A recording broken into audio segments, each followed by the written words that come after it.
Ay. Ay.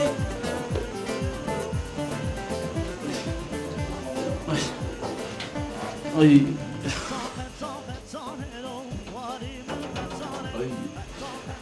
Hey, Ay. çok iyi. Ama ne oldu sana? Çıktık oğlayla kavga ettik. Hele gel otur, otur, hele gel otur. Ne oldu sana? Çıktık oğlayla sen de öldün. He. Hele gel otur. Montunu çıkarsın. Ay ay. Yaş. Yedik yedik. Ay. Dur. Tamam. Ay. Ay. Senin ne işin var çırtık oğullarıyla? Ay. Niye kavga ettiniz? Kim seni dövdü? Kim beni döverdiler? Haline baksana ne hale gelmişsin. Hani kasaplara benzemişsin. Ulan ben onları dövdüm ben. Kaç kişiydiler? Ya 8-9 kişiydiler. Ay. Hiç belli olmuyor ama. Ay. Nasıl dövdün? Ya abele 3 kişi geldi yanıma.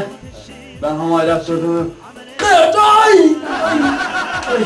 Onu düzelten. Ay. Dur. Bey. Ay! Bunu hoş dövmüşler. Sonra biri geldi. Maslı birine ver. Tarafını indirme yavaş. Ay. Yavaş ama yavaş sakin.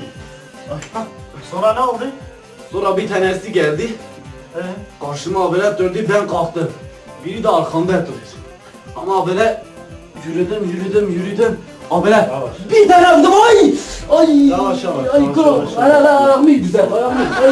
Abi çok heyecanlanıyor. Ay! Yavaş yavaş. Ay! Otur. Yavaş, Otur yavaş. baba. Ay! Ah. Sonra ne oldu?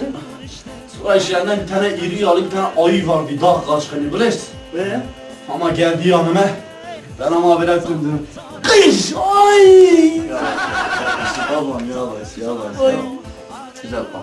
Ne gerek var hareketlerini yapıyorsun? Ay. Anlat gitsin. Bir tane kafa vurdum. Öldü. Ama o kadar. Peki sana ne oldu böyle?